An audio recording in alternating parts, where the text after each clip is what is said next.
Good morning, everybody. Welcome to my channel. This is your friend in crypto. Come to my channel and check out my other videos, because by the time you see this video, there will be 4 or 5 other videos in here. That's because I pre-record them for the week. I work full time. So I'm trying this new thing where I put together a few videos for the week, then just schedule them to go public. Anyway, today I got a video. I'm going to show you how to make an easier crypto price tracker. And so let's get right into it.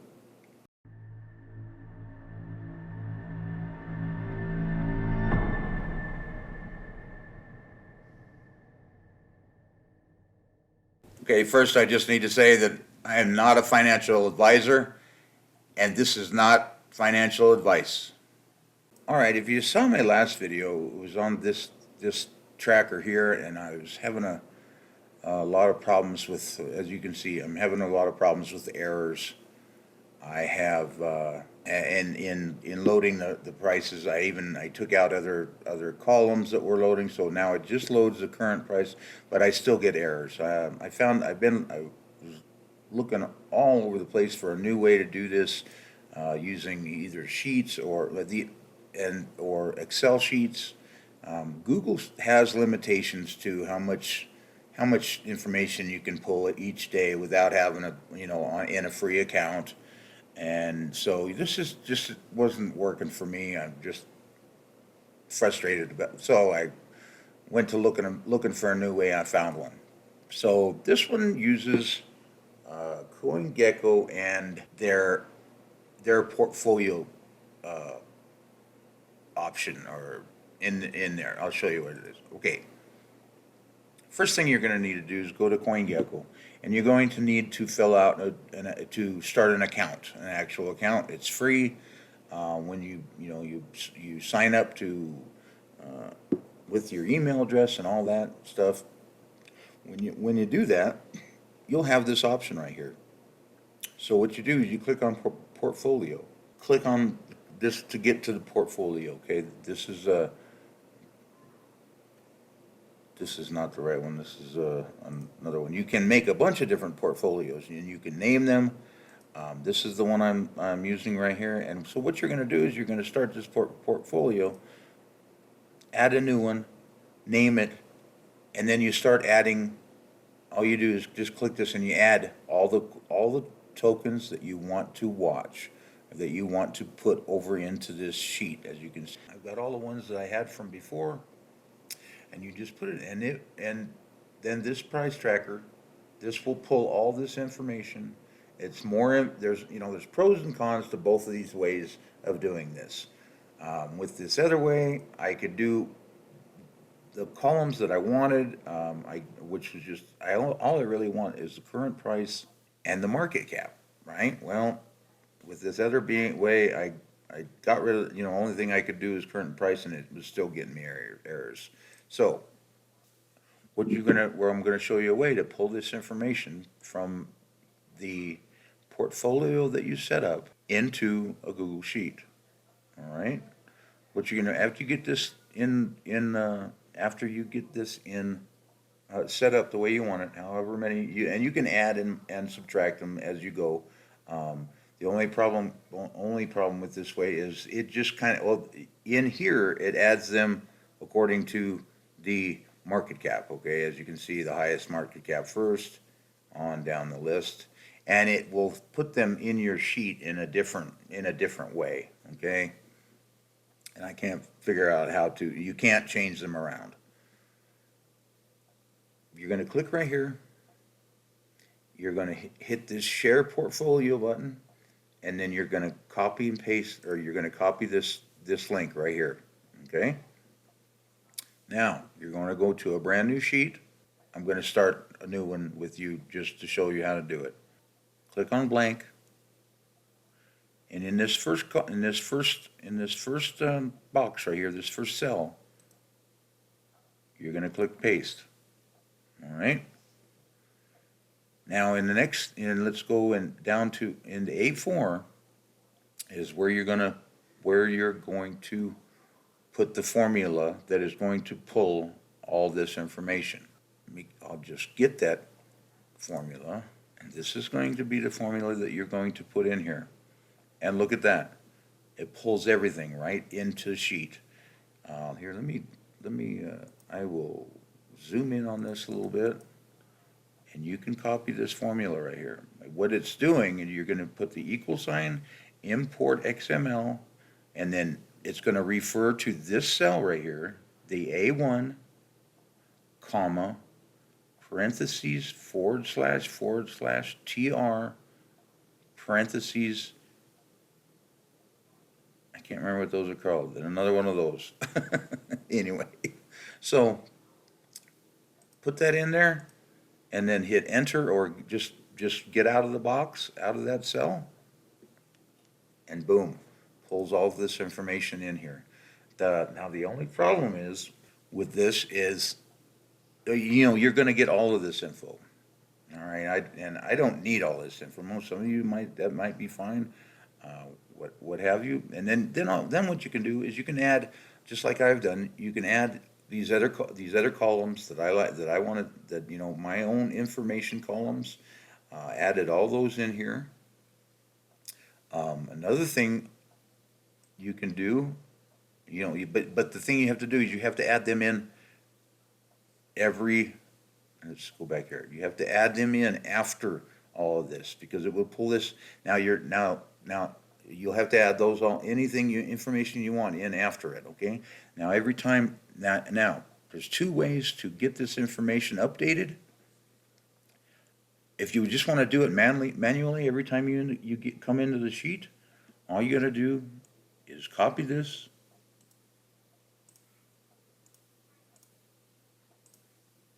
delete, click into this cell where that is, delete it, put it back in, and it will update the price. It will update all the information, okay? Now, every time you can put whatever you want out here, because this will always pull these in the same exact order, okay? Now, the only problem is that I noticed, if you're going to put other stuff in here, is when you add to this list, CoinGecko will just put them in just a random places, like this bomb crypto. Sorry guys for the interruption. I just want to ask everybody to subscribe to my channel. It really helps a lot. Thank you. Teabag and one other one I put in at the very end, but it just sticks them in here where having to do with the market cap. Okay, that's the only problem, that's one problem I see with this. So you want to be sure you have as many. If you're going to put corresponding columns out here, you want to make sure you have everything you want to watch entered in this portfolio right here. Now, a way around that is if you wanted to start a new portfolio and you would start a new sheet.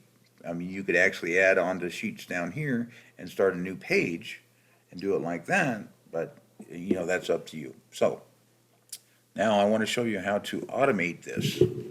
There is a way to automate this so that it does it on a timed interval, and it will just automatically do that every once in a while. So the first thing you're going to do is you're going to copy this into your clipboard, okay? You're going to go up here to extensions. You're going to click macros, and you're going to click record macro.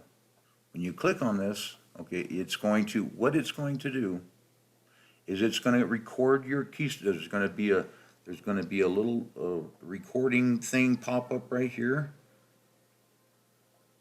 It'll tell you it's recording, and it's going to record your keystrokes.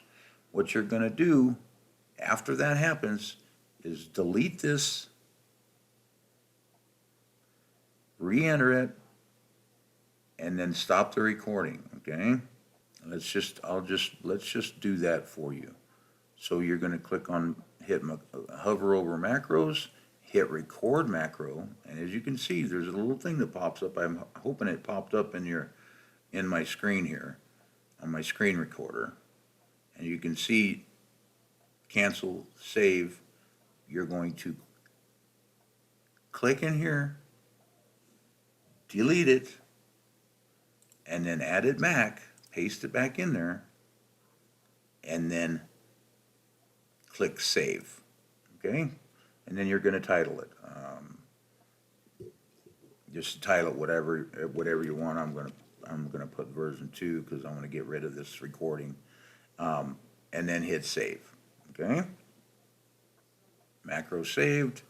Now, you're gonna go into screen record, go into extensions again. You're gonna hit apps script. This is going to be, this is the recording that it just made for you, okay? This is, now, that's the recording. It's named it, Macros GS V2. That's what you named it, okay? And that'll be right here, okay? That's what you named it. Next thing you're gonna do is hit triggers. That's the triggers is what's going to allow it to auto update. You're going to hit add trigger. Probably there will be a list of things. If you have other things in, there will be a list, but that's going to be it right here. You will leave this here. You will hit time driven. And then once again, you've got to remember that Google has limitations for these kind of automatic triggers, okay? So you hit time driven. You can do it a minute timer, hour timer, day timer, week timer, however much you want. I hit hour timer, and I hit once every 12 hours, so that doesn't overload the system. For failure notifications, that's having to do with errors or whatever, anything that happens, you can click this to notify daily, immediately, hourly, daily, weekly, whatever you want. All right, and then you hit save. It's going to ask you to verify your account. Hit allow, and you're done. You've got it set up, and that's all you need to do. Now, what that's going to do is every 12 hours, it's going to come in, and it's going to do just exactly what you did. It's going to delete this, which will delete everything, and then re-edit, and that will update all your information automatically for you. So much easier than the other sheet that I showed you. Like I said, the only thing is there's limitations. Like I said, I don't need all this information. But there's no way to delete these columns. So that's what you're gonna get. Now, the other thing I did was I came in here, I added a column that calls for current value, okay, of your tokens. And if you're gonna put in your number of coins that you have in that, or whatever, all you need to do is take the column of the current price, which is this one right here. Let's go down a little bit. The current price, which is D column, that comes from CoinGecko. And then if you've got a number of coins that you hold column like I do, that's going to be your L column. All you have to do, I'll do it right here, is put this formula, okay? Let's go back out here. Put this formula into this first box. Okay? D5, so that's, what you're doing.